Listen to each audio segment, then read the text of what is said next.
2 பட்டை, 2 கிராம்பு, ஒரு அன்னாச்சிப்பூ, ஒரே ஒரு கல்பாசி. அதுக்கப்புறம் முக்கியமான இன்க்ரீடியண்ட் பெருஞ்சீரகம். பெருஞ்சீரகம் இஸ் மஸ்ட்.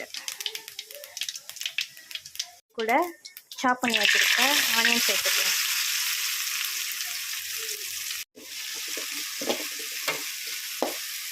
இதில் கொஞ்சமாக சால்ட் ஆட் பண்ணிக்கலாம், சீக்கிரமாக வெந்துடும், அதுக்காக தான். இது கூட இப்போ நம்ம இந்த விழுதை ஆட் பண்ணிக்கலாம். இதில் வந்து வெங்காயம், தக்காளி, இஞ்சி, பூண்டு, அதுக்கப்புறம் கசகசா ஒரு ஸ்பூன், தக்காளி, இது எல்லாத்தையும் போட்டு கிரைண்ட் பண்ணி வச்சுருக்கேன்.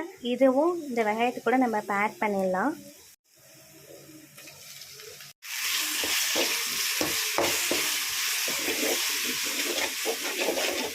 கருவேப்பிலை, பச்சை மிளகாய் 2. 10 நிமிஷத்துக்கு முன்னாடி சுடு தண்ணி போட்டு இது மீல் மேக்கர் நான் ஊற வச்சுருக்கேன்.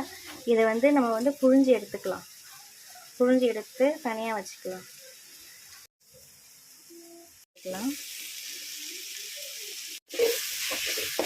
மஞ்சள் தூள்,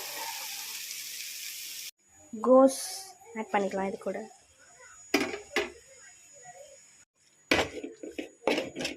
மீல் மேக்கர் ஆட் பண்ணிக்கலாம்.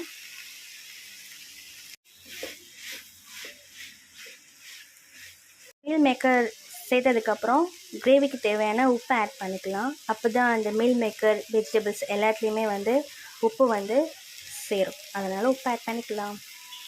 கரம் மசாலா, மிளகாத்தூள், தண்ணி ஆட் பண்ணிக்கலாம். 1 கிளாஸ் மட்டும் தான் நான் தண்ணி ஊற்றிருக்கேன். புதினா கொஞ்சம் ஆட் பண்ணிக்கலாம். கொத்தமல்லி கொஞ்சம் ஆட் பண்ணிக்கலாம். ஆட் பண்ணிவிட்டு ஒரு 10 மினிட்ஸ் வேகட்டும். 10 மினிட்ஸ் ஆகிருக்கு. எப்படி இருக்குன்னு பார்க்கலாம். கிரேவி இந்த ஸ்டேஜில் நான் தேங்காய் அரைச்சி வச்சுருக்கேன், அது இது கூட கொஞ்சம் ஆட் பண்ணிக்கலாம்.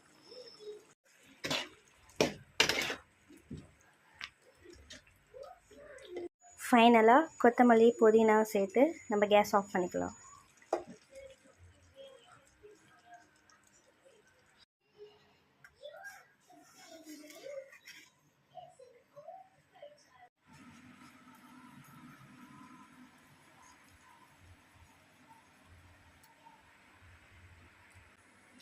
டேஸ்டாக இருக்குது. இந்த சேனலை சப்ஸ்கிரைப் பண்ணுங்கள். இது நல்லா செஞ்சு பாருங்கள். பாய்.